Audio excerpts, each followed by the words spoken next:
That's my new drug of choice: caffeine and sugar.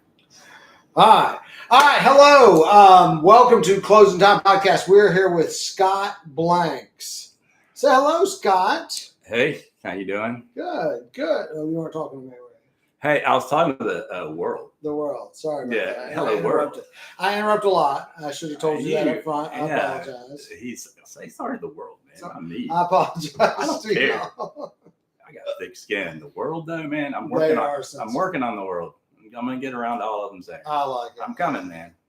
Well, I've known Mr. Scott for a long time, since we were 16 years old. Well, we're just a year apart. So, yeah, we can say 16. I think I was 15, maybe. You were driving. We were not. Maybe Andy was older than me, so he was driving. Because I remember he had wrecked that, whatever he had, that Mustang, and I wasn't driving. Oh, the Mustang. That was Don's and then his.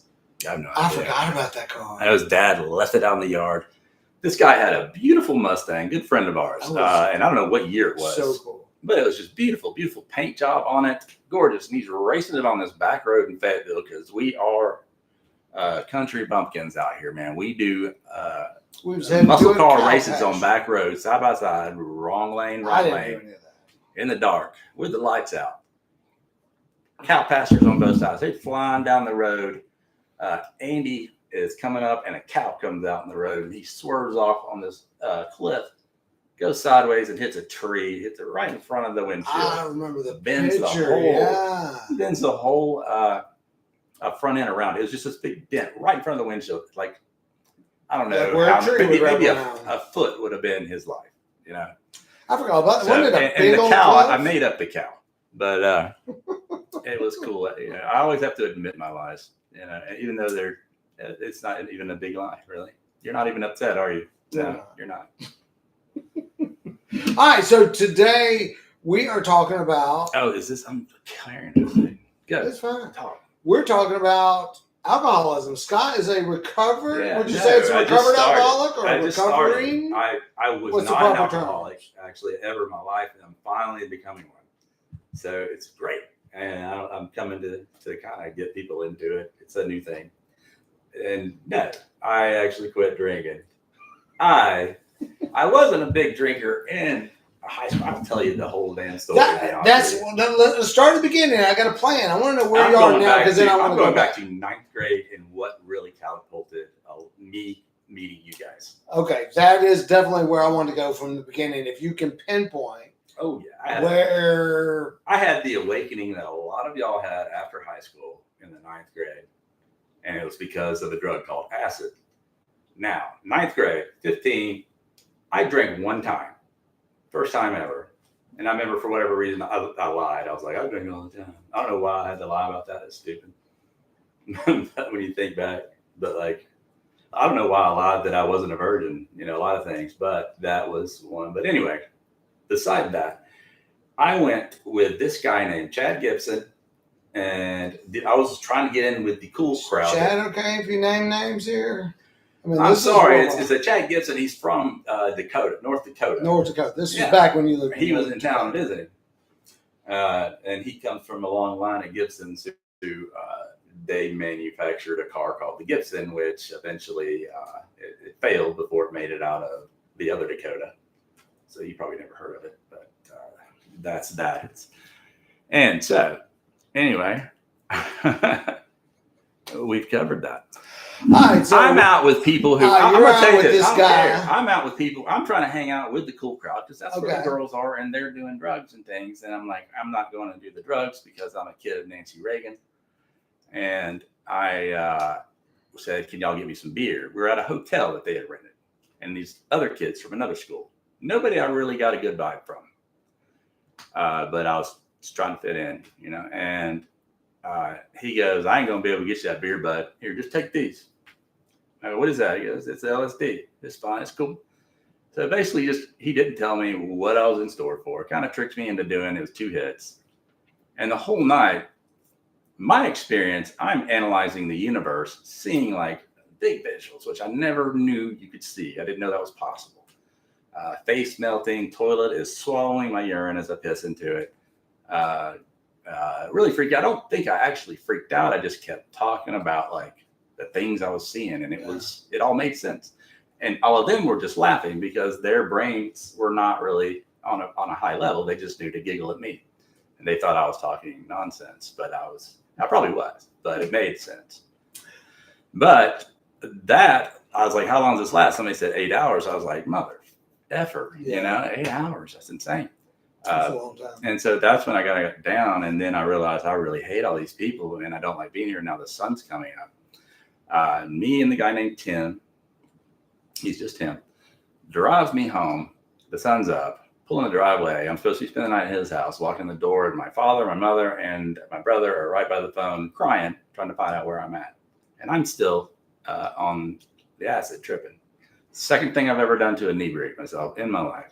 A really bad moment there. Then he makes me go mow the lawn. And like I could not figure out how to stay in line. What happened was I had an awakening, and I said, I'm done with these people. I now what I see are just people that I hate.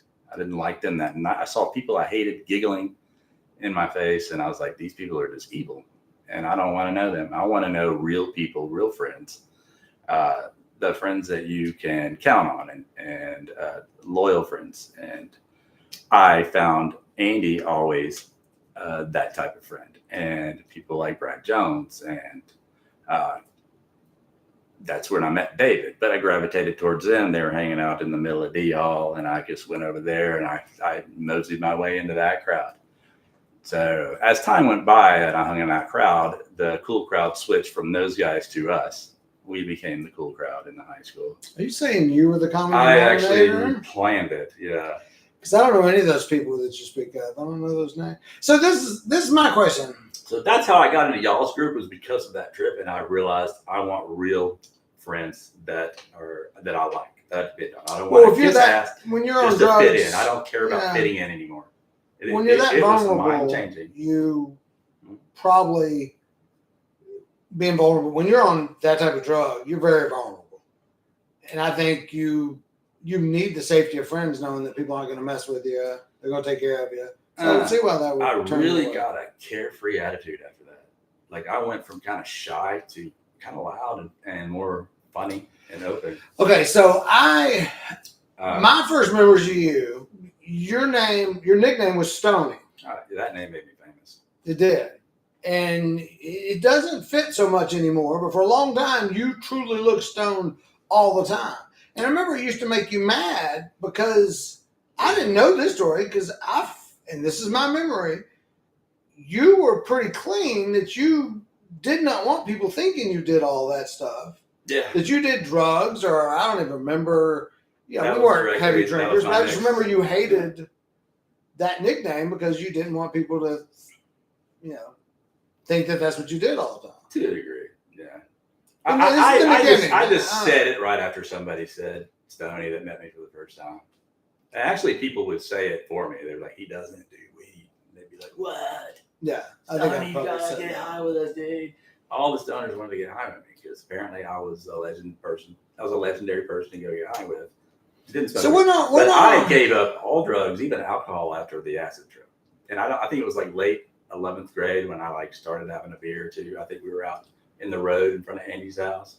It was me, you, Andy, and Josh Connery. And Connery got upset with me because I had one beer. Really? Yeah. He was like, Scott, no, man. I was leaning on you. Huh. And I was like, just loosen up. And then I drank a little bit. So what, the acid trip was in 9th grade? It scared me out of drugs completely. I never touched any drugs other than alcohol until after high school. Okay. All right. So let's tie everything to the alcoholism. Yeah. So we did the drug. We moved away from it.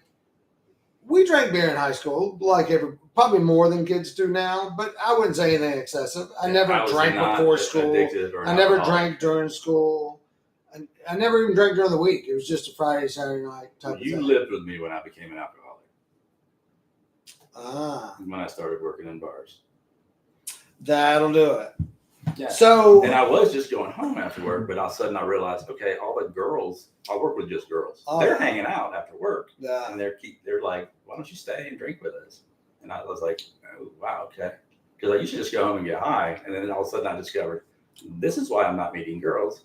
I'm going home and getting high and playing video games with my friends. Now we've moved a long way forward now because we jumped a long way. We can't because I'm graduated from college. I bought a house, and I had a few. Who all lived there? You was Bray there when? No, it was me and you and Don. Don Thaggart. Don Thaggart. He is no longer with us. Yeah, another alcoholic. Major. He wouldn't quit. He was a severe alcoholic. I would call him drunk, trying to get him to quit drinking. Yeah, because he was told he was going to die if he didn't quit. He was, and then he was the first true alcoholic that I knew that I saw like he was drinking for no reason. Had an incredible job with FAA, got fired, just had everything and just could not drink. Yeah. He had to be the life of the party, and he was funny. But he just drank till he fell down, and it was. He would always run out of beer a few days before his paycheck, so we'd sit on the couch like this, shaking. Only 24, 25-year-old I ever saw shake from physical to fit. I never had physical. He's been passed away, what, 15 years, 20 years? No, like maybe 10, maybe less. 10, less than? That's hard to say, man. All right, let's go back to you. Yeah. All right, so I was a weed smoker, though, from like after high school in the apartment till about 26. Okay. Maybe 24, 25. I don't know. But when I lived with you, I rolled up. Okay, and so I guess when you think alcoholism, when you think about it, they think it's hereditary. People say it's hereditary. Some people are alcoholics, some aren't. You think you're just predispositioned to it, and then you went into the bars working it, and so therefore it was easier? It is all in my family, both sides. Both sides. Yeah, so my father's father was an alcoholic. And he said he never hurt my father, but it was just he was absent. Yeah. And he would go like 5 years sober, but then go back to drinking again. Another 5 years sober. Same with cigarettes. So was your father ever an alcoholic? No, because he watched his father and he didn't want to be that. And he got. But he drank, didn't he? Yeah, he drinks 2 years a day. That's what I thought. I remember him having casual drinks, but I don't ever remember seeing him. He started getting into drinking whiskey at one point, and he realized I don't want to be like my father, and he went back. Plus, he got married right out of high school, so he had that,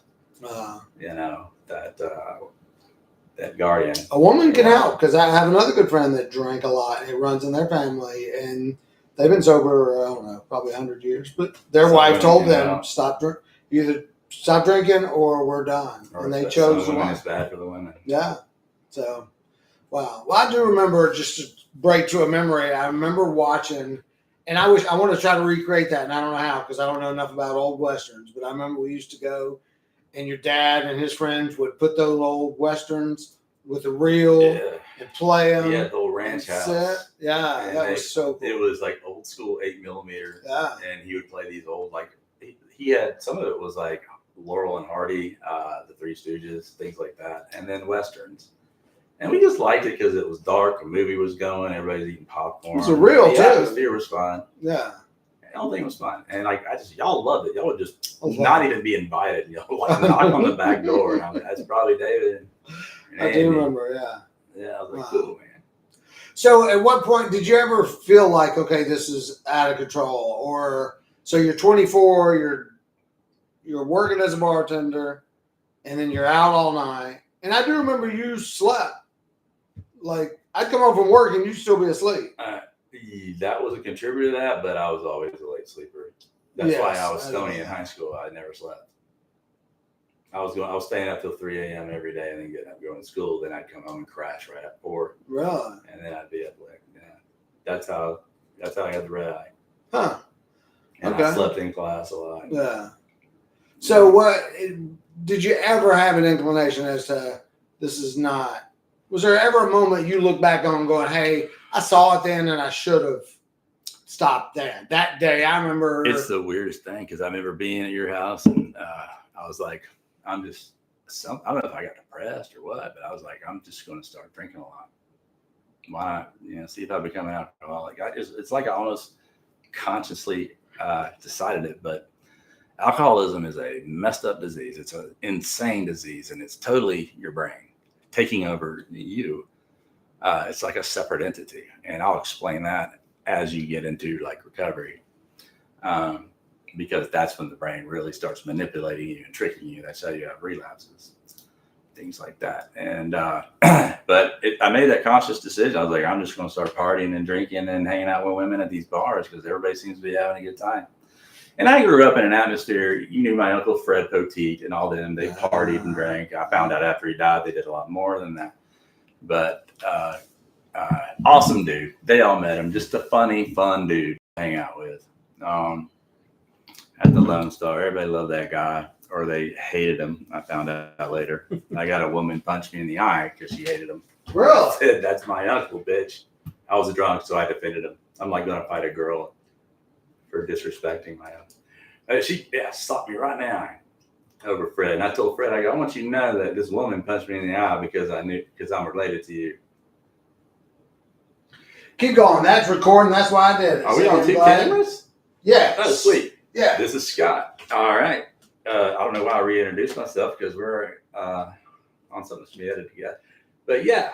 All right. So talked about my family a little bit. I grew up in a family where the culture was drinking and partying. All the family get-togethers involves a lot of beer. I remember everyone would show up with like 2 full cases of beer. My uncle would have like bottles of liquor, like Wild Turkey and Jack Daniels. He had all the most redneck stuff you could think of, brown whiskey, and it would get a cabin out in the mountains for Christmas. It was just so funny. And then we had like my friend Kelly's dad, who was a chicken man. My dad's best friend would always be there. And him and Fred would go back and forth, just the funniest little skits watching them. I had a good time growing up. And then they were drinking, just to me, I wasn't watching them get hammered. I was just thought this was the culture. This is normal. Yeah. I don't really have anything to worry about. So this is me, all my mom's side that I'm going because my dad didn't have any siblings. So they're all drinking. They're alcoholics. They're not all alcoholics. I'm not going to say that on camera, but there's just a lot of drinking and partying. And I didn't just not say it on camera. I'm just saying that's how I saw it. But my dad's father was an alcoholic. I can say that because he's not alive. And that's what kept him sober. But it's all in my genetics. So I never really got a warning about that. It's kind of weird. I figured I would. But it just grabs hold of you one day. Just one day, it's like I only wanted to go out to drink. I didn't really care so much about drinking in unless there were a couple people there and there had to be girls there. That was the key. For whatever, that's a big trigger for me. Girls that are drinking and then like dive bar kind of settings. But bars where like the culture is drinking to in excess. That's what triggers me for whatever reason. And I have to be out. But I always made sure I got out. See, that's the thing. So it's not like it just happened to be out and that's when I drank. I just made sure I went out 5 nights a week or 4 nights a week sometimes. It just depended on how much it wore me down. But it went on for so long, I guess. Not too long, though, because it was like 26 before I became like a really bad drinker. So a lot of people started in their early teens. Yeah. And there's a lot of people who said, I never thought I'd see you get sober because we're talking about me getting to blackout every night. I got where I was taking Ubers. I go home, get an Uber, go out. And that's an expensive night. And every now and then I would stop by and say, I'm just going to have a beer after work. And that's it. But that didn't work. Never did. And that's when I would get in trouble. And people say, why do you keep driving when you're drunk? That's stupid. And my response is, well, I was drunk and I'm not smart when I drink. I'm stupid. Driving or? Yeah, driving is stupid when you're drunk. So you were driving. Did you have DUIs? You could really, I do. And somehow I lucked out. They were spaced out far enough. I never got a felony. So I'm still felon free. I can own a gun. I can vote. And that's very important to me to a degree. But anyway, I knew for a long time I hated it. I was sick of it. I'm going to quit. But after a few days of not drinking and feeling good, it's like, I'll be all right. Let's go out and drink. The urge would just kick back in because your mind is saying it's okay. It would block out all the bad things that you didn't want to drink for. They put a smoke screen over it. So what is the difference though? Because like I had those same desires. Like I remember when I lived in the Highlands at 30, now I only went out Friday and Saturday night and some Thursdays, But I had that urge, and I sit there and was like, God, I can't wait till I'm older and don't have this urge anymore. But I had to go. I wanted to drink. I drank by the pool, and I drank Did it go away? till 2 or 3. It's not supposed to. Well, that's what I'm saying. Like, what is that different? Because the same urge that you speak of, I guess I had the same thing, but maybe just at a different level. I didn't really have the urge to do the blackout. That wasn't ever the goal. It happened, certainly. Especially football games or Jimmy Buffett concerts. Like when I was in excess. But most of the time when I went out, it was 2 o'clock. I went out. You were at an NXS concert. That's pretty gay, man. Sorry, gay people. I'm cool with you. 80s gay, not now gay. Never been to an NXS concert. Okay. I think they're actually pretty cool. I'd probably go. And even if they're gay, they're cool. You know, it's 80s gay is totally different kind of gay. Yeah. Don't write letters to David because. Okay, so I guess I don't even know if you can answer that because obviously you're not me. I'm just thinking through what you're saying of that desire just to drink. I had that same desire. I'm just thinking, what was in me, or what is the? Is it the desire not to quit, or is it just I knew that at 2 o'clock I got to go home, or I'm not gonna? You reach a point every night when you're drinking where this is not what I wanted to get. I'm miserable now. Right. You know. This is no longer fun. I want to quit. Yeah. Every day I wanted to quit. Next day I want to quit. But then a few days go by and you feel good again, and you're just not even thinking about that bad feeling and that it's going to come back, and those depressing thoughts that follow, because dopamine is what's secreted without the help of your receptors with alcohol. So your receptors make adjustments and they don't produce enough dopamine. So you're left without it for a few days. And that's what causes your depression. And that's with drugs and everything else. Do you tie alcoholism to your depression? Was depression first? No, or you got depression after you realized I'm addicted to alcohol? Well, depression was a part of drinking the next day and shit like that, but it would wear up. And then I dealt with actual depression, but it was actually, I found out that it was depression that was legitimate. And it was because I had like social anxiety, which I hid from all y'all. I was really good at it. But especially with girls. I mean, I would just run. If a girl liked me, I think you'd like to say, this girl likes you, dude. I'd like run away because I had such bad social anxiety. And it would just kick in sometimes for no reason. And that's what drinking, I learned I could have 2 beers and then I'd relax. So that became my crutch at some point when we started going to Mama's Country Showcase. And I realized, okay, I can meet girls and talk to them. And I mentioned this earlier, and I've been sitting in my apartment in the weekends since I was, for the last 6 years, getting high, playing video games with my friends. This is why we all don't have girlfriends. So, because weed, I'm not saying I needed alcohol, but it's because getting high, playing video games and not socializing. But anyway, yeah, I wasn't going into alcoholism at that time. It was definitely when I went to Delta, left Delta after that point, and then moved in with you. I worked at Why Not, and it was hanging out with those girls.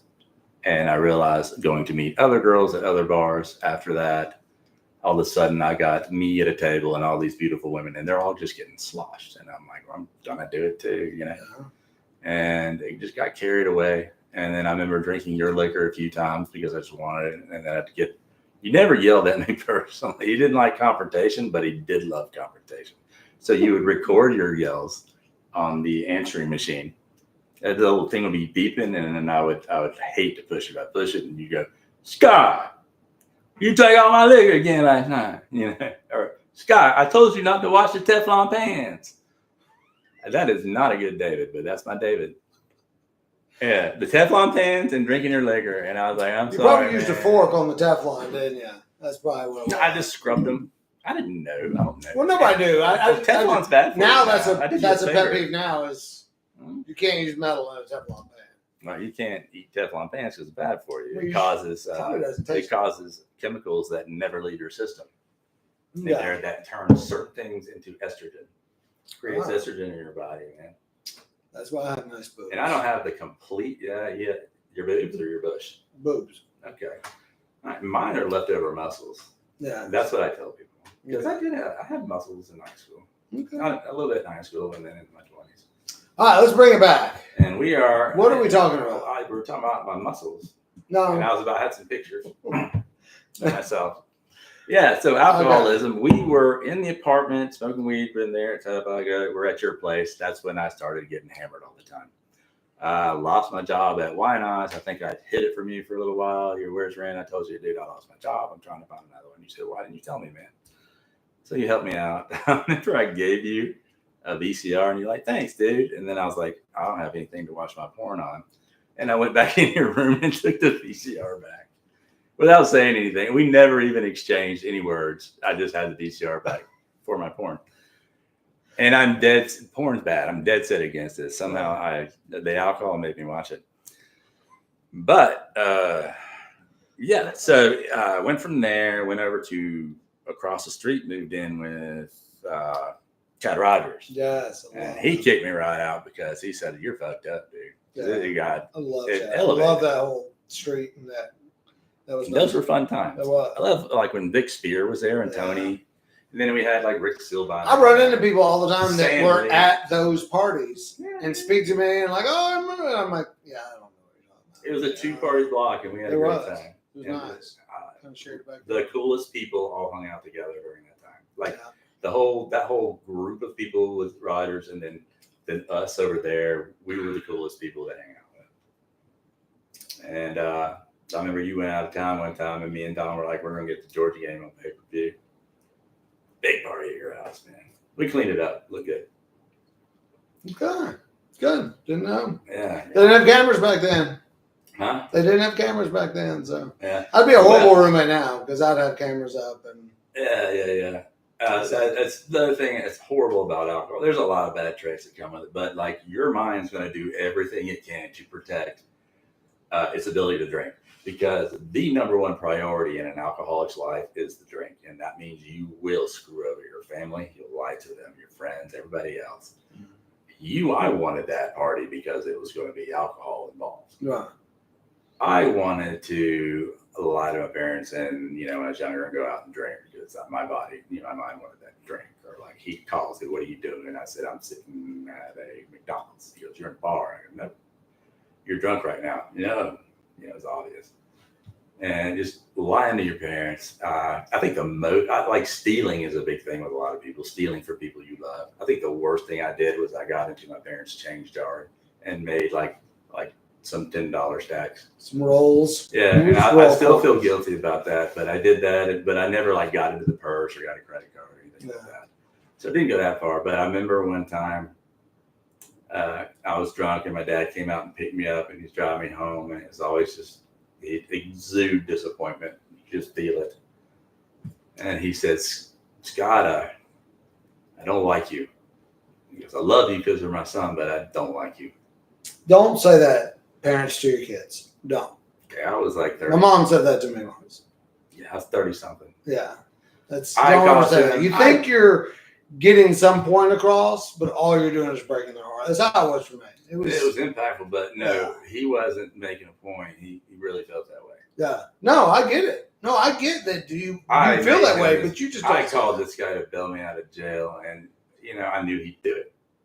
And then he always said, I'm not going to do it again, but I knew he would.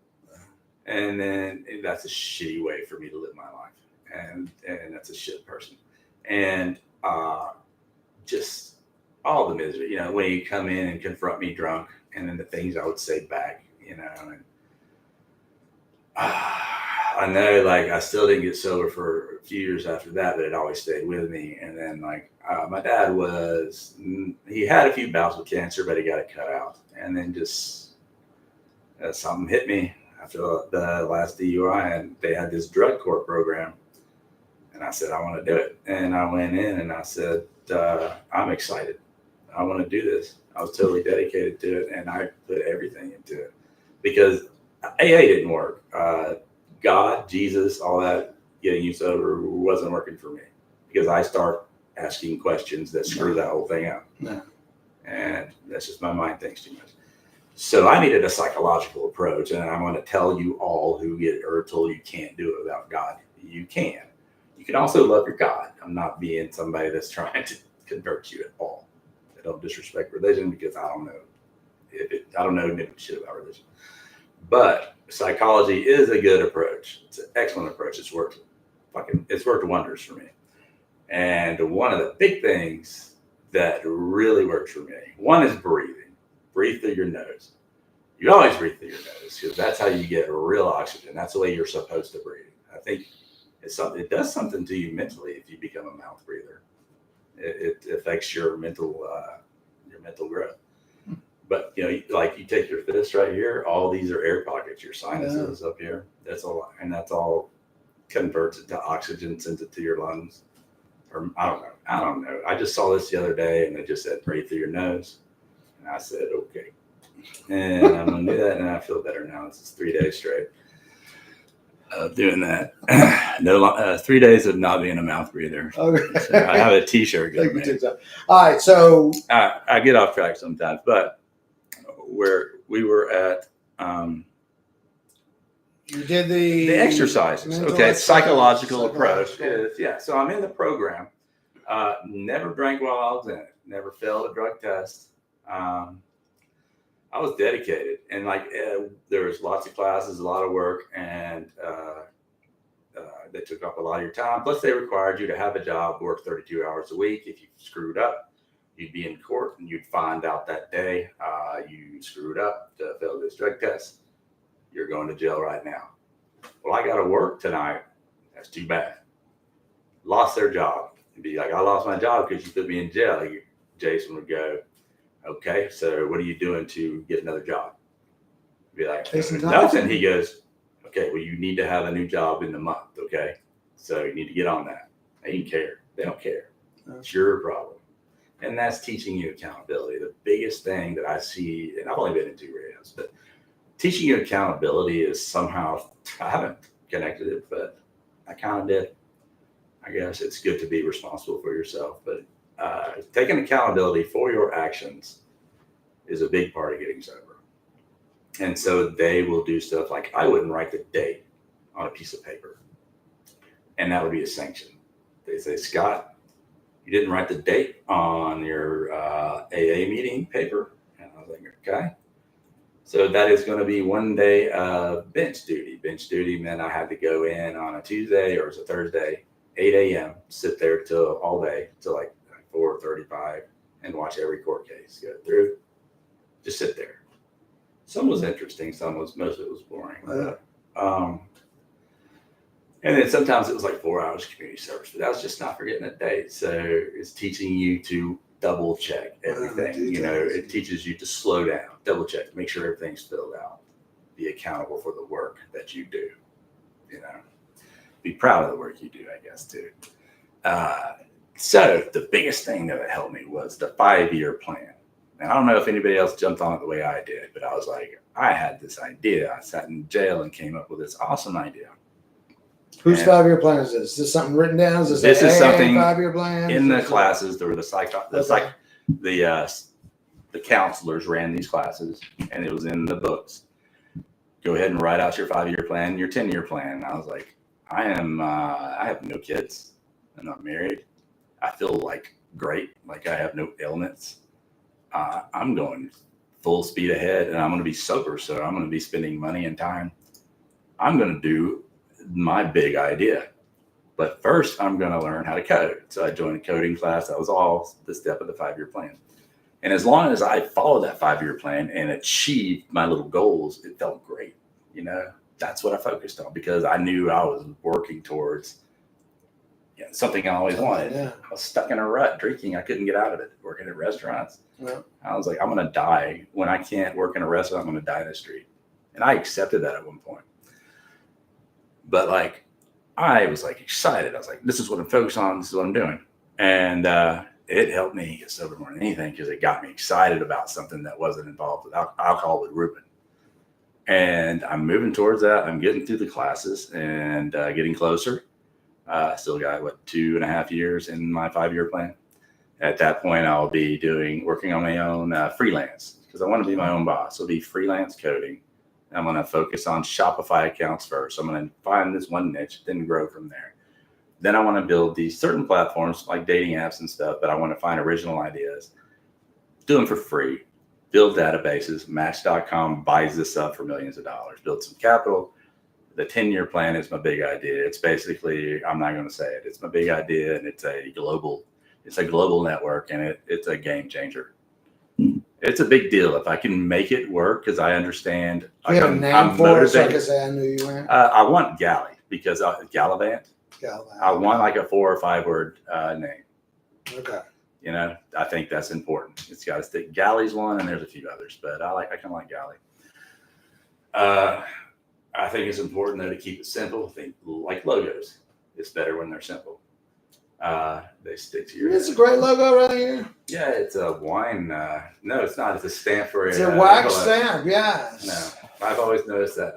For a long time, I was like, that just sticks out every time I watch your video. I don't know how it. The wax stamp has what it has to do with mortgages, but I just always thought it was a classy look, and I asked Fiverr to design it. Cool. And they did. I like it, man. Yeah. It stands out. Yeah, So, I like what you want. I like it because, like you said, it's simple, it's red, it looks like a stamp of approval. That's what I my logo. I did logos for a little while. I taught myself how to use Illustrator. So Chip Evans, I taught myself how to do your job and made money. You went to college. Anyway, I went to dig on him one time.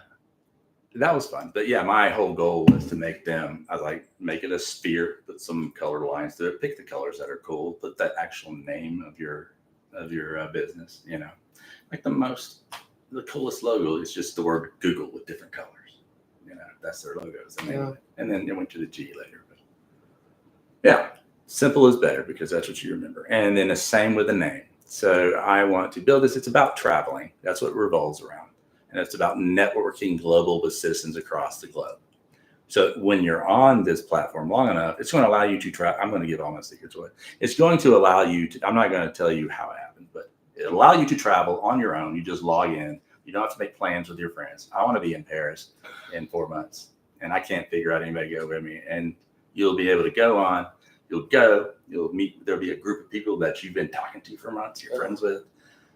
Then you start hitting like Thailand, New Zealand, Spain, not China. They have a bubble. Japan. You know, whatever. And then suddenly you have networks of people everywhere, connections all over the globe, and this is your friend list. It's not your high school kid friends and people within a radius. Your friend list is people across the globe that you have met, that you have traveled and experienced with and have similar. And you're going to learn, get to know these people well, and you're going to learn their cultures. And it's not going to be a shock to you when you go. You're going to learn it by knowing them. I think it'll cause like a understanding of cultures. You're going to learn from a citizen level what they think of their government, your government, what they hear about your government, and you can tell them what you think about your government. And I think it's kind of cool that citizens will be able to kind of unite globally and discuss things personally without a government coming in and filtering it. And you don't have, so it'll eliminate stereotypes that are born from your governments and the way you're represented, your media and the way it represents you, and also World War I stereotypes, because the French, you know, they're probably not really pussies anymore. So they're not vaginas. I'm sorry, cut that out. I don't know what kind of show you have, man. Cussing is my vocabulary. I say cuss words. I have no problem with cuss words. It's my vocabulary. It's not me being offensive. But okay, basically that's your idea. That's your big 10-year. Now, so that's what's helped you focus to become so. Yeah, but the thing I said at the end is the end game. I want to bring some sort of game-changing, world-changing dynamic to it. I don't know if it'll work that way. It's what I hope for. Okay. And I have that realism. My drive is I'm going forward, motivated, full steam. I'm going to succeed. But I'm also realistic. It's going to take probably several tries. It might not work out. I understand that. You know, too. You gotta realize reality, but you have to drive forward like you're going to make it happen. Yeah. You have to believe. So you're still in that plan. So that's what's helping you stay focused, or like how you said you've been over 3 years. How much of a battle is it now still? Like how tempting is alcohol? This is something that I want to explain to you. When I had the relapse, my mind thought like nothing had happened. No treatment had happened. No 3 years. No family recollection, connection, repairs. It was just like I drank yesterday. I drank yesterday. I'm going to drink. That's how my mind was made. There was a smoke screen over everything great. There was smoke screen over every reason why I couldn't. There's a smoke screen over all the things that I could fail, drug test wise, and land me back in jail. It was like, there's a bar seat, I'm going there, get drunk. And I think it was like a couple beers first time, just 3 times. What was it? Was it an invite? Was it just you drove by? I was alone. You just by yourself? Yeah. I may have sabotaged myself. I don't know.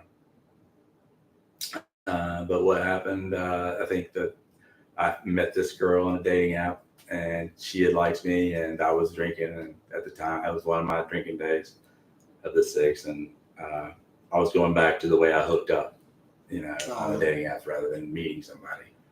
And she said, "Why did you swipe right on me?" And I said, "Because under the drinking part on your profile, it said often." And that just meant she was easy, Sorry, man. I'm not that. That guy's a jerk. That guy's a jerk. That's fair. Yeah. I mean, that's a fair comment.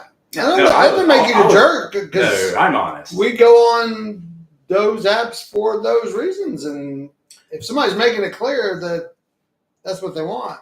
Women do it too. They do. Yeah. Oh, yeah.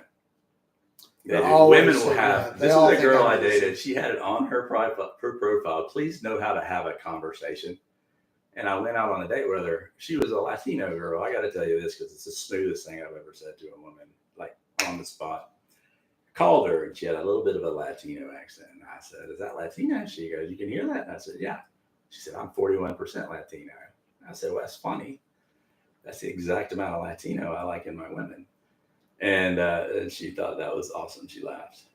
That's 41% is the exact amount. Yeah, that's a good percentage. I can see why you're attracted to it. Well, 41% is the perfect amount. Like if you get 40, then that's when. Are you really even Latino? Yeah, too much of the American comes in, and that's the American percent where they're like the nagging. That's the nagging percent, and you don't want that. Okay, so I'm sorry, all women. This is all stereotypes. It's not what I think. I love it, all of y'all. Yeah. And I will. And you're currently single, so if anybody would like one to... of y'all tonight, as I go through the Rolodex. I am not a stud. No, none of us are. Very few. I kind of am a stud. Very few. All right, so where are we today? So how are things with your family, with your dad and your mom? I love your mom. Please tell her hello. Oh, well, yeah. She's great, man. Are y'all on like, does he keep you arm's length? Like, I love you, you're still my son, but I'm not? Are y'all full on back? Y'all reconnected? How is your relationship with your mom and dad at this point? Right now? Okay, my dad passed away in August. I did not know you didn't know that. Yeah. And I spent 2.5 years. I'm sorry. You absorb that for a second? Yeah. Okay. Yeah. Did I know that? I apologize. Yeah, no. Well, apology's not good enough. You made my dad die. No, man. And the weird thing is people ask me, let me say this part first. I spent 2.5 years with my father sober at the end. And it was all I did was like we reconnected, we repatched and repaired our relationship. And he had his son back because he had lost his son as far as he was concerned, and he had him back. He was so happy. And I would sit and listen to those boring, he'd like talk about Cowboys for hours, wouldn't let you go in the back office. I don't know if you ever experienced that. A lot of people did, and they would just get stuck there. And they're because he's talking about things that you don't know. And but I would just sit there and listen to him because I was like, I love my dad. And he got big into, after he retired, into movie extra stuff. And he's been in over 100 movies and shows. Three Clint Eastwood movies. Met Clint Eastwood. If you go see Sully, 1/3 of the movie is the NTSB hearings. There's Tom Hanks and Aaron Eckhart sitting over here on the left side of the screen in the courtroom. And then in the back are all these people at desks. The very first desk, right to the right of Aaron Eckhart, is my father. You can see him clear as day. 1/3 of the movie. There's even like a side view, and it's just my dad. Me and my mom and my dad went to see it. My mom just started laughing when she saw his close up and was like, I can't believe that. Did he get his SARS card? What's the card you get? Did he ever get to speak? No, he never got a speaking role. Yeah. And I did it 3 times with him. I was in 2 episodes of Cobra Kai. Got to see Ralph Macchio and Johnny. Oh. And I was like, wow. And they go, I used to freak out. I go, this is the guy who inspired me to take karate when I was a child. I signed up for karate and I got the purple belt because of that guy. Yeah. You know, and then Johnny's just cool. Johnny's very cool. I like him in the later show. Yeah. But yeah, man, it was neat. I did 1 episode at Fun Spot. They built a stage at the carnival and they did their demonstrations. And like Miyagi-Do was doing theirs and it was kind of low budget and lame. And then they come running in, they're going, Cobra Kai in order. And I run up to them and I go, yeah, I want to be a Cobra Kai fan. And you can see me way off in the distance. You just know it because it's a blue shirt. I had the only bright blue shirt. Yeah. I go, well, that's me. You can't tell. And the second one, there was a abandoned dealership up in Union City, and they made it up to LaRusso's. It said LaRusso's on the front. And I was a salesman in there, and Johnny came in, and I don't think he beat somebody up. He pinned him up against a car. And that was the scene. And I was not seen in either of those, really. Just that was bad. But then I did another movie with my father called Finding Dion, or Saving Dion. That's about the mother who had the kid who had superpowers, and she's trying to raise him without him killing people and exposing himself and protecting him from the government. And there's other people involved trying to protect him, but the government kind of knows about it. They're after him. And we're in the hospital in Riverdale in the bandit wing doing this. And this scene, my father was a doctor and I was a patient. Girl walks by on the phone. She's the main focus. As I walk out of the room, she walks by and I'm holding my neck. My dad walks up to the counter. I walk right by him. Me and him are easily seen. Second episode, walking in the same scene. Do you have these film like you should make movie posters out of that? Like my dad has all the screenshots on his computer. That's awesome. I was like, I love that I have that, you know. I was seen with my dad, even though we're just extras in the back. So I did that with him. And then I was picking him up off the toilet, stuff like that. It was humiliating for him because he never became senile. Yeah. So he was always had his head. So he didn't like it, you know, but he also was at the age where he's like, he didn't give a crap. He was like, grab my penis. I got paid. And I was like, I don't want to, Mom. And she'd be like, oh my God. She just grabbed it and do it. So what, did he have cancer? What happened? But I picked him up out of bed, put him in. Sometimes he fell down a lot. Yeah, he had cancer, but it was a treatment. That was what destroyed him. It was obviously chemo. He went through 2 rounds. Radiation was directly to the head because it was a cancer called, he had several cut out, but this bout was skin. It's called angiosarcoma. Very rare and aggressive form of cancer. But the radiation put it into remission. And then it came back, but it wasn't spreading. But they still said, let's try Keytruda. Have you heard of Keytruda? No. It's a new immunotherapy treatment. And I guess it's intravenous. There's 3 treatments you do. After the second one, he said, I can't do it. It made him feel awful. And it wasn't long after that, he had these mini seizures, which means you don't seize out. But you have issues. Like he couldn't get out of bed all of a sudden one day. Couldn't sit up. I tried to pick him up. He's just dead weight. He sat there the whole day, didn't want to go to the hospital, but I could tell he was scared because he knew something was happening. Next day, I won't go. Nope. He couldn't eat. I said, I'm calling the ambulance. We got him up to the hospital. He couldn't swallow either. Wow. So saliva's going down. They had to drain it out. They said speech therapy could cure his swallowing. And then, physical therapy, walking. He's 82 at the same time. But they're like, there's a path to recovery. And then a day later, the board comes down. We want you out tomorrow. We need the bed. Like, you tell me there's a path to recovery, and now you're going to kick him out to the nursing home where they do not drain your lungs. So he'll drown. And the lady who did it said, he can't leave here. He'll drown. And he did. 4 days later, he died. And the strangest thing, man, I cried the same way. I only cried with Don because we were really close, and Don was just an awesome person. You know, as long as he had beer, he was a great friend. But when he didn't have beer, he was going to try to get you to buy him beer. So he'd be like, "Hey, buy me some beer." He'd be shady about it. But Don was a great, great human being. I just wish I could have cured him off that alcohol, and it was impossible. Because I actually said to Don, I said, "Did the doctor say if you didn't quit drinking, you were going to die?" He said, "Yeah." And I go, "Why don't you quit?" And he goes, "Because it's fun." They just didn't care. He cared. He was scared. Hearing his voice. He even talked about killing himself at one time. And I told Sean, and Sean called him and he denied it. But anyway, there's alcoholics where there's no bottom. Death is bottom.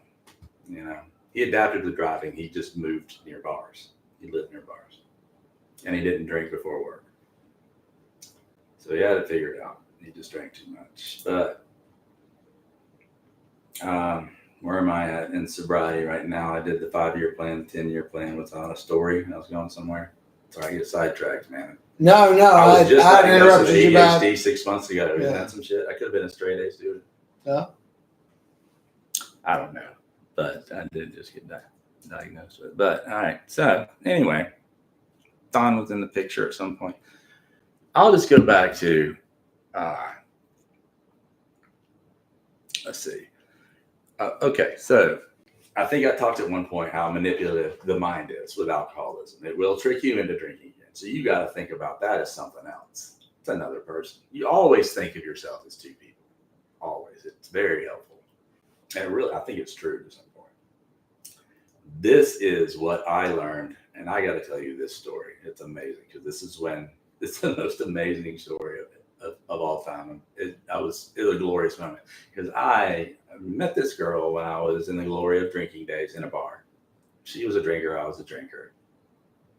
We were just awful for each other after time. A lot of fighting, a lot of hurtful stuff said, hurtful stuff done, but we still stayed together. I think it was pretty much a drinking buddy and a sure thing at the end of the night. And she moved up to New York. We separated, whatever. Moved to New York. I should have left her a long time ago, but I stayed with her for a year. And she messages me like a couple months ago. I'm gonna link you this so you know I'm telling this story. She has this long laundry list of stuff I said 20 years ago. She's still stuck. She's still drinking, so she's still stuck in that era. Because the thing is, once you grab an addiction, you're stuck at that age mentally. And then you start growing when you break it. And that's what psychologists told me. So I'm rolling on, it's what they said.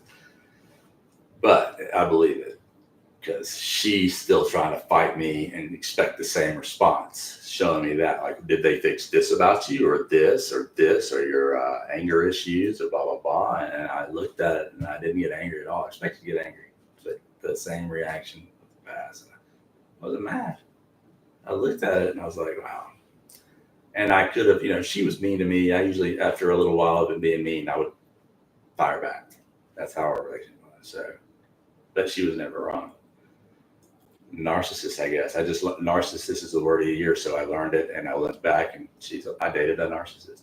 So she puts a list up and I said, oh, that's really interesting. I'll just tell you that I am sorry for everything that I said. You didn't deserve it and I shouldn't have said it. It's very disrespectful and that's not the sign of a good human being that really likes himself. And I can tell you that I did not like myself back then.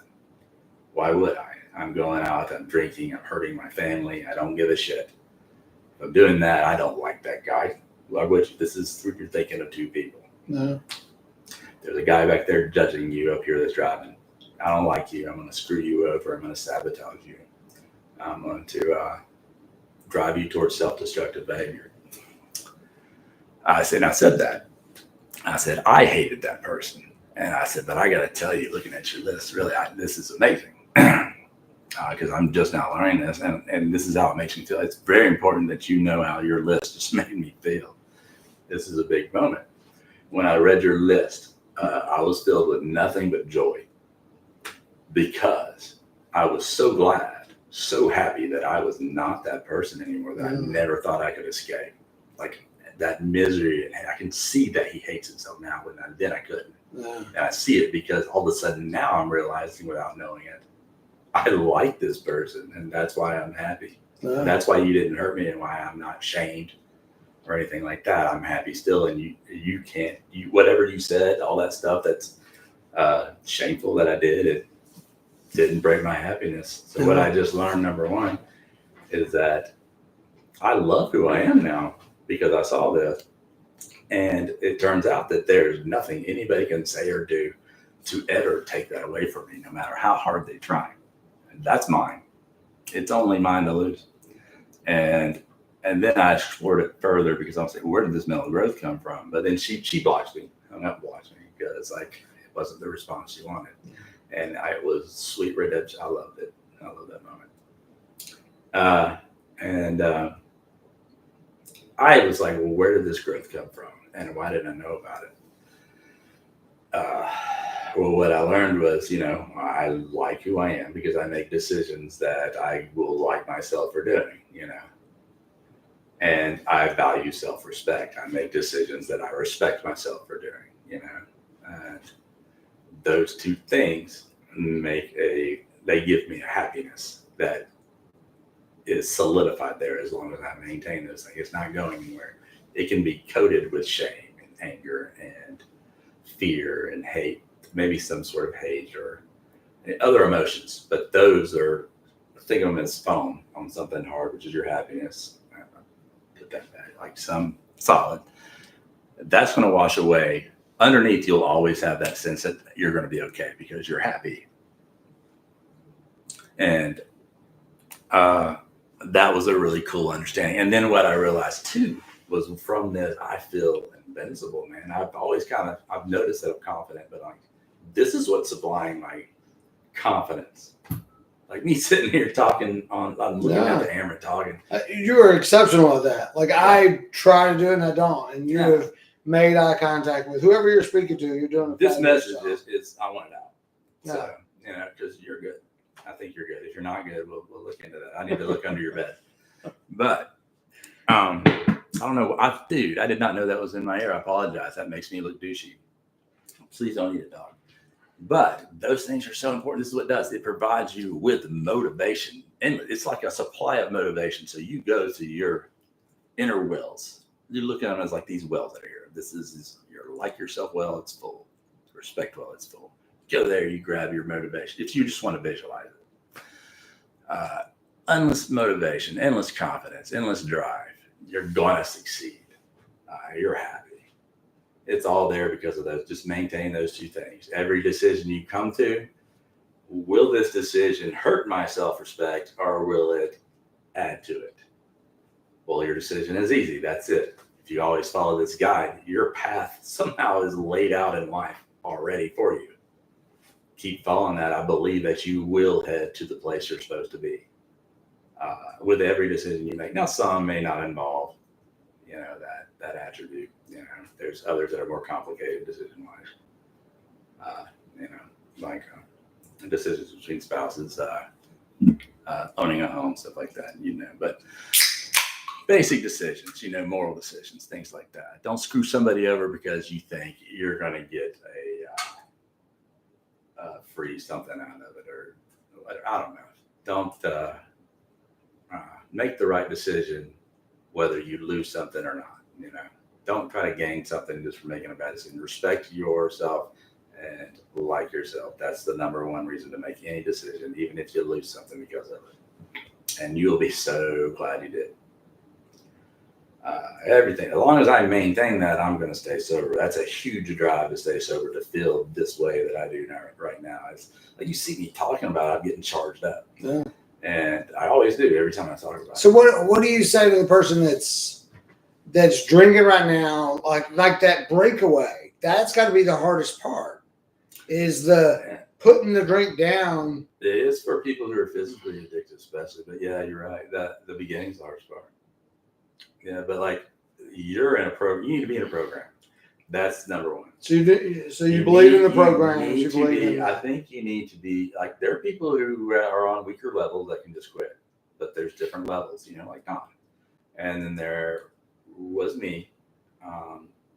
I think I've always been someone. My dad taught me to be strong mentally. you can do things on your own. I mean, that's how he taught me you can accomplish what you put your mind to. I think I've always had a sense of strength mentally. Like I quit smoking in my 20s. A lot of people couldn't do that. I tried 100 times, and then I think my friend Kenneth said, "Why do you try to quit? You're never going to quit." He meant it. He said, "You're never going to quit." You're Kenneth Edmondson. Yeah, the only reason I quit was to prove him wrong. Good for you. Yeah, that's cool. You might want to challenge him back. Maybe you owe him a little shopper. I wonder if he still smokes. I don't know. I know he's still with Jamie. Yeah, I love that. Jamie's she just sits there quiet. Yeah. So we're thinking of her back then. Now she's probably like running the show since they're married. Like, they got a great family. Sit your ass in the corner right now. So Reed, their son Reed, and I cut grass together. Y'all are grass cutting buddies. Yeah. And why are you cutting grass? This is a business you're starting? Just something I started with Max and Aiden, and there were some yards that people would ask me to do yards that were bigger, and I knew from his grandpa that he had a riding lawnmower and was really trying to do more. Do a lot of kids besides your kid do that anymore? Because like my kids don't. I ain't even gonna act like my kids do it. I started it as something for them to do. Occasionally, I will get Max to help me, but no, I don't know. I'm curious. There are some. Is that a dying thing with kids? I don't think so. Because there are a few. Because I started my first job like 12 years old. I was making like $10 a yard. Yeah, it's easy money. It makes no sense so I could go buy the transformer. Yeah. So you're gonna go back to music? Like what? Why I did buy a Les Paul about 7 or 8 months ago. I've always wanted one, brand new. So what? I got credit. What is a career path for you? I walked in and I said, "I wrap all this shit up. I don't care how much it costs." And now I'm like, I got a large debt. Huh? What is a career path in music you'd be interested in? There's no career path. I play music for me. I would. Which is great, but you're also very talented. For you to write some jingles or to play in a church band or a AA marching band or I don't know, but I think you shouldn't keep it to yourself. I think you're too skilled to. Well, thank you, man. You always compliment me on that. And I think what you noticed is I could play.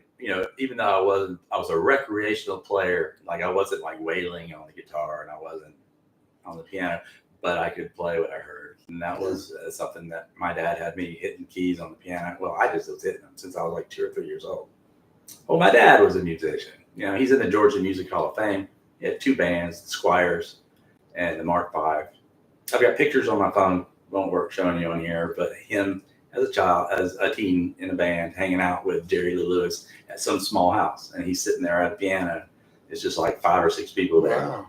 And I'm like, that's really cool. And I know y'all want to dig into Jerry Lee Lewis's other issues. We're not going to. Jerry Lee Lewis, my dad, awesome. I loved Jerry Lee Lewis piano. That's the kind of piano my dad taught me. Because I think every time I played for y'all, it was always that, 50s. The grand piano was always big is the only way I could describe it. It was like a lot of keys, I love that piano. Yeah. We sold it. I hate that. I said, don't sell it, man. I love this piano. And they sold it. I got my grandma's piano, which is just awful, terribly out of tune. And it would cost more to tune it than it's worth. Wow. But I'm saving up to buy an actual keyboard that has weighted keys. It's like a real piano. Like you hit the harder you hit the key, the harder it strikes, stuff like that. Which is important to me. I want the piano to feel real. And I've had one before and I sold it, but I'm getting another one real soon that I really love. And not real soon. I got a long way to go. But going to get back into that. I did buy the guitar because my plan is to learn the scales. I want to learn to play the neck solo. And I want to learn the neck where when I hear something, I know it so well, I can just, wait. And I want to know if a 51-year-old can learn that trick. I don't know, like old dog, new trick. Because when you're younger, your mind soaks things up. I learned guitar at 14. I don't know when that ends. But like guitar, came to me real fast. Like playing chords. I think you can. I think it's different than Like a language, I would say it's pretty tough to learn. No, I've tried, but I cannot hang on guitar. to. I think if you're passionate, you can learn anything. Really. Yeah. If you meet another 41% I'll give Latino girl, you might learn Spanish. She does have to be 41%. That's hard to find 41%. I got one there. I didn't even get to the point of that story because what I said was her profile said must carry conversation, and then I told my little line. The point was we went out on a date. This guy carried the whole damn conversation. Now there'd been a lot of silence otherwise, and I didn't say anything, and I wasn't like talking about myself. I went and asked her questions a lot, and carried the whole conversation. First date I ever ended first too. I don't know why, but I was proud of that because I knew like her and I weren't going to be a long term. Yeah. This is a thing you start to learn to ask yourself: do I want this long term? Yeah. Answer: no, not dating again. I could tell she was mean, and by things she said, once she learned who the real me was, I would get that mean look, try to change me. Because I'm very candid the way I speak, about things in my life that some people are cool with, and some I get, I'm sheltered. But she started talking about her friend being like that. She's like, I got to apologize for you when you meet her. She's like, she talks about sex openly, and I was like, okay, because I'm very vulgar when I talk. I talk very specifically about things that I don't know how this show is, but I am very candid, and I make sure the woman's okay with it because I believe in respect. I don't disrespect people, so I don't just blab it out. But I already knew she had that look in her face where I could tell it could go to angry control. I don't know. I just got the vibe. Pretty girl, and I ended at first. Didn't call her back. That's a rarity. Drunk Scott would have been like, I'm going on a second date because I'm going to hit this. That's a bad guy, good guy. See? Yeah. I'm glad you're here. I'm glad that you're sober and you shared with us, and I appreciate it. Yeah, you all can do it, and it's so awesome. Such a great feeling. And like, I don't know if people who are watching this know me, but my phone line, just ask David for my number. It's open to anybody. You just call me, and I'm there to just listen. I'll just listen to you talk. I'm not going to chime in with any sort of lecture or anything like that until you ask me questions about it, So that's what I'm doing right now. There's several people I talk to. It's rewarding. I like it. Wow. And look at me, man. I'm a community guy, happy person. I think my jokes are still just as weird as they were when I was younger. They're probably weirder. Were my jokes weird when I was younger? Yes. Yeah, still weird. Man. Still weird. And everybody loves them. They think they're funny. I was class clown and say some weird stuff. They say, Scott, you ain't right. But they were laughing. I was like, I don't care. You laughing. I can be not right. It's fine. My only goal was to get a little attention. Yeah. Oh, it's all of us a little bit. So. Yeah. Oh, high school. All right. Well, I'm going to wrap it up. I appreciate it. I got a phone call. Can y'all hold on a second? All right. We're going to end on that just in case. No, I'm not going to answer the phone. Come on, man. Come on. You guys are number one. She might be 41%. This girl is not, but she is 100% a female. All right. So she is Griffin. I went out and hung out with this girl. I used to work with her in Griffin in the ghetto, and just had the best time sitting on her front porch. It was like Smokey and I don't know what the other name, Craig, and Friday. Oh, yeah. I felt like that because there was like homeless people walking by, and backpacks on, and she's like, "Hey, what's up, bro? What's up, twinsy?" She had names for everybody, and they'd be like, "What's going on?" They come over and talk, and it would be crazy nonsense. And I was like, "This is awesome. We need marijuana, and we will smoke the marijuana cigarettes like Smokey." And because I'm out of the loop on all that these days, so I'm talking nerdy, but it was like that. It felt like that. It was entertaining, and I never felt threatened. Weird thing to put myself in a bad situation where a lot of drug deals go down, but drugs weren't the problem. I will tell you this. There's a lot of people who think things are the worst drug. The worst drug and most destructive drug is, heroin is pretty bad. It does pretty much the same thing as far as destroy your life. But I put alcohol right there with it, and alcohol is the hardest thing to withdraw from for most people. Wow. It has the highest death rate. It's the hardest thing not to come back to. To me, it destroys so much. It's destroyed so much in me. So maybe that's why I'm picking it as the worst drug. It tried to. I fixed it, and you should too. You know, people tell me their problems. They have problems. They're sad. They don't. They have low self-esteem. I said, well, why don't we fix it? Wouldn't that be cool if all of a sudden you liked yourself and you weren't in that low self-esteem? It'd be great. I did this with this girl recently. I said, okay, well, here's what we're going to do. I did the 5-year plan. Uh-huh. And I said, it's going to work here with you. What you're going to do, I said, what do you like? Painting. All right. 5-year plan. Year 1, I want 10 paintings, and we're going to get them in the gallery. Start working on them because she's gone through a divorce. And this is going to take away those horrible feelings that you feel, because you're going to feel achievement, excitement, drive, because you're building and you're working, you're accomplishing something, because you set baby steps, and you're doing it. You're working towards it. We're going to have more paintings the next time. At the end, we're going to have a gallery that we rent out just for you, full of your stuff. That's in 5 years. And wouldn't that be awesome? And how do you think you will feel about yourself in that moment? She said, I'll feel great. And she said, you're right, Scott. This girl never tells anybody they're right. She's right. I got it, and I'm right. And all right, I'll be at the grand opening for that gallery. Okay. Yeah, I'll be at the first one too. Okay. I will have a painting there myself. It's going to be worth $154,000, and I count you to buy it. I will support me. Yeah. All right. Thank y'all very much. This is closing time with Scott Blanks and David Mansour. Have a great day. Is this cool? That's cooler. Yeah. All right. Good night, y'all. Have a good time. I hope you learned something. Call me. Call me. Oh, my number is open. Still talking to them. I don't care if I've never met you in my life. You call me. If you scam me, I will scam you back. Even better. Ooh. Yeah. All right. Did we have anybody join our live stream? I don't think we did. Oh my God, that was your best show. I've never seen any of your shows, so I'm